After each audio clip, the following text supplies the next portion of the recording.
Yes. So I'm renouncing and returning this award because this award brings me shame now.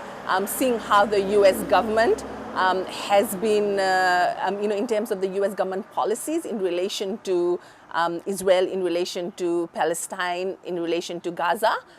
In relation to the veto vote recently at the UN Security Council meeting, where there was a proposal put forward for a humanitarian ceasefire, and the US Embassy vetoed that.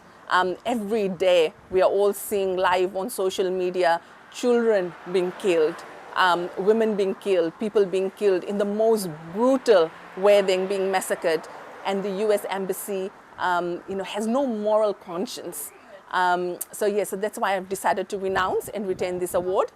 For me, when I got this award in 2014, it was a moment of pride because this award was given to me for my activism and work and advocacy on standing up and calling out human rights violation, on calling out militarism, calling for a return to democracy, calling for an end to violence and discrimination against women and girls.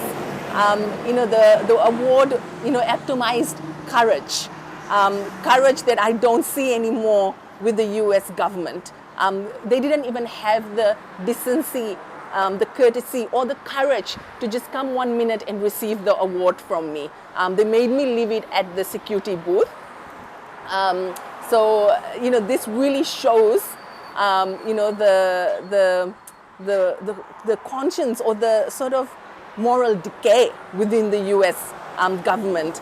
And I think that this is quite evident all over the world in terms of how the U.S. Embassy had the power to stop the killing of so many children, of women, of men, of the destruction that we see, but they didn't use this power for the greater good. They didn't use this power for humanity. Instead, they're using this power to destroy humanity. Very much the US government has failed. Like I said earlier, they have the power to end the killing of so many children, women, men, and the destruction of an entire population and ethnicity, but they're not using that power for the greater good. They're not using that power for humanitarian needs.